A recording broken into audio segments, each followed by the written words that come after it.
तातो न माता न बन्धुर्न दाता न पुत्रो न पुत्री न भृत्यो न भर्ता न जाया न विद्या न वृत्तिर्ममैव गतिस्त्वं त्वमेका भवानि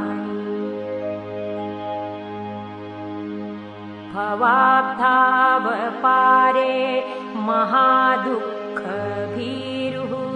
प्रपातः प्रकामी प्रलोभी प्रमत्तः कुसंसारपाश प्रबद्धः सदा गतिस्त्वं त्वमेका भवानि न जानामि दानं न च ध्यानयोगं न जानामि तन्त्रं न च स्तोत्रमन्त्रं न जानामि पूजा न सन्न्यासयोग गतिस्त्वं त्वमेका भवानि न जानामि पुण्यं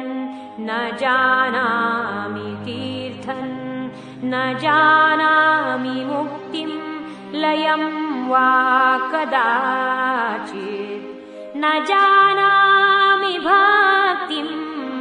व्रतं वापि मातर गतिस्त्वं त्वमेका भवानि कुकर्मी